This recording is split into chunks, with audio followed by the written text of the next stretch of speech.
నమస్తే, welcome to వార్తలు వాస్తవాలు. నేను సీతారామరాజు. ముందుగా ఈరోజు పత్రికల్లో వచ్చిన ప్రధానమైన వార్తలు మనం చూద్దాం. ముందుగా నమస్తే Telangana. Danger game double barrage శీర్షికన ప్రధానమైన వార్త మనకు కనిపిస్తోంది. తమ్మిడిహట్టికి సంబంధించింది. 2 బరాజ్లకు ప్రభుత్వం అక్కడ మొగ్గు చూపుతున్నట్టుగా సమాచారం. వార్ధా మీద ఒకటి, అలాగే ప్రాణహిత మీద మరొకటి నిర్మాణం చేయాలనే ఆలోచన.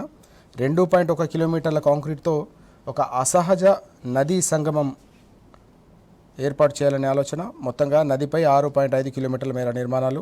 సాంకేతికంగా ఇది సంక్లిష్టమైనదిగా అభిప్రాయం వ్యక్తమవుతోంది. దాంతోపాటుగా అత్యంత ప్రమాదకరం అనే ఒక అంచనా కూడా వేస్తూ ఉన్నారు. నిర్దేశిత లక్ష్యం మేరకు నీటి మళ్లింపు అనేది అసాధ్యమనే అంశం కూడా ఇక్కడ నిపుణులు అభిప్రాయపడుతున్న పరిస్థితి. నిపుణుల సూచనలను ప్రభుత్వం ఎక్కడికక్కడ పెడచెవిన పెడుతోందనే అంశాన్ని సమగ్రంగా కథనంగా ఈరోజు నమస్తే తెలంగాణ అందిస్తున్న పరిస్థితి. వాస్తవానికి తమ్మిడిహట్టి అనేది ముందు నుంచి సమైక్య రాష్ట్రంలో ఉన్న సందర్భం నుంచి కూడా 2004లో కాంగ్రెస్ ప్రతిపాదించిన సందర్భంలో కూడా అనేక రకాల అవరోధాలు, పక్క రాష్ట్రం నుంచి ఇబ్బందులు, దాంతోపాటు కేంద్ర ప్రభుత్వం నుంచి అనుమతులు రాకపోవడంతోనే స్ట్రాటజిక్ లొకేషన్గా తెలంగాణకు సంబంధించిన రాష్ట్ర సాగునీటి అలాగే తాగునీటి అవసరాలను భవిష్యత్ తరాలకు సంబంధించి ఎలాంటి నీటి ఎద్దడి లేకుండా ఉండాలనే ఆలోచనతోటే దాన్ని మేడిగడ్డ వద్దకు మార్చడం జరిగింది. అయితే అలా కాదని మళ్ళీ తమ్మిడిహట్టికి సంబంధించిన రాగం ఈ ప్రభుత్వం అందుకున్న సందర్భాన్ని మనం చూసాం. కానీ ఇప్పుడు ప్రభుత్వం ప్రతిపాదిస్తున్న దాంట్లో కూడా అనేక రకాల అవరోధాలే కాదు, అత్యంత ప్రమాదకరం, సంక్లిష్టం.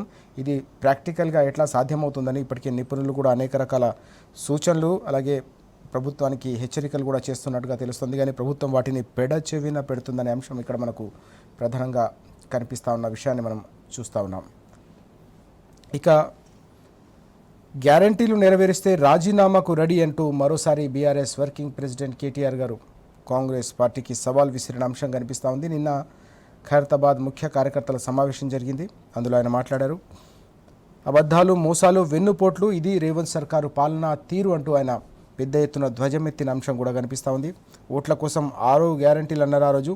కానీ గద్దెనెక్కిన తర్వాత ప్రజల గొంతు కూసిండ్రు అని చెప్పి మండిపడిన అంశం కూడా కనిపిస్తోంది.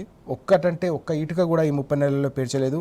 కేవలం హైడ్రాతో ఇల్లు కూల్చుడు, వేల ఇల్లు కూల్చి పేదలను రోడ్డుపై పడేయడం తప్ప ఈ ప్రభుత్వం చేసిందేమీ లేదంటూ కూడా మండిపడ్డారు. కోటీశ్వరులను చేసుడు తర్వాత ముందు మహిళల ఖాతాలో 1.5 లక్షల బాకీ ఏదైతే పడ్డారో ఆ బాకీని వేయాలని చెప్పేసి కూడా ముఖ్యమంత్రికి సవాల్ విసిరిన అంశం.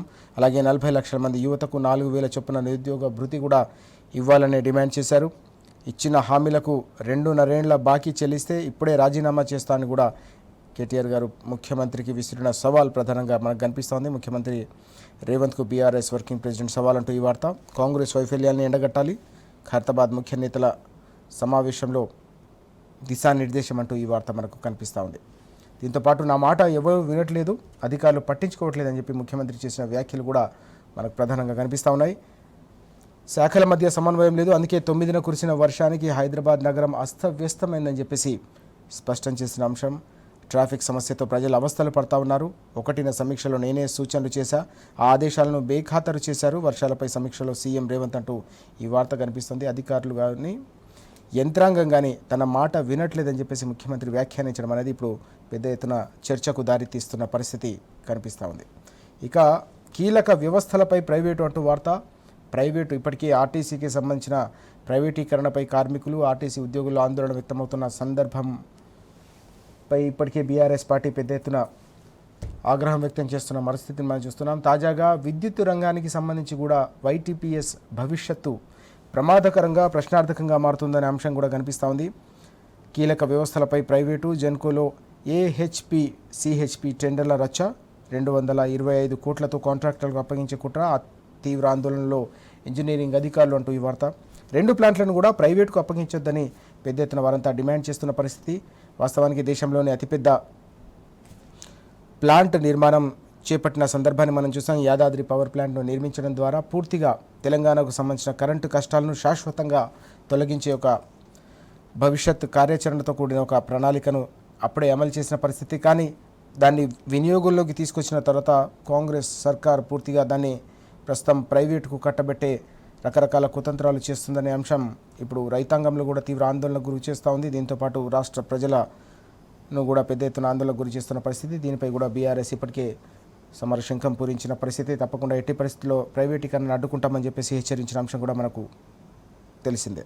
ఇక ఫ్యూచర్ సిటీ కట్టే స్కిల్ ఇదేనా అంటూ మరో వార్త కూడా కనిపిస్తూ ఉంది. 4 సిటీపై ప్రకటన గొప్ప, పనులు మాత్రం దిబ్బ అంటూ ఈ వార్త.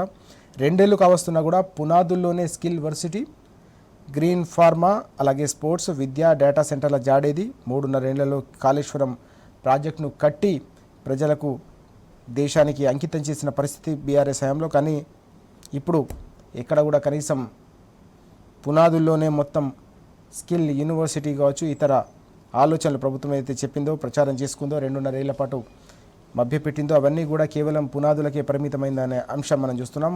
గతంలో బీఆర్ఎస్ హయాంలో, కేసీఆర్ గారి హయాంలో అంబేద్కర్ సచివాలయాన్ని కూడా, డాక్టర్ బిఆర్ అంబేద్కర్ గారి పేరిట సచివాలయాన్ని కూడా కేవలం 2 ఏళ్లలోనే పూర్తి చేసి రాష్ట్రానికి ఒక సుపరిపాలనకు, స్వపరిపాలనకు ఒక కేంద్ర బిందువుగా, ఒక ఆత్మగౌరవానికి, అస్తిత్వానికి ప్రతీకగా సచివాలయాన్ని నిర్మించిన సందర్భం. కానీ కాంగ్రెస్ హయాంలో కేవలం కూల్చివేతలు తప్ప నిర్మాణాలు లేవనే విషయం ఇక్కడ ప్రధానంగా కనిపిస్తూ ఉంది. వాటికి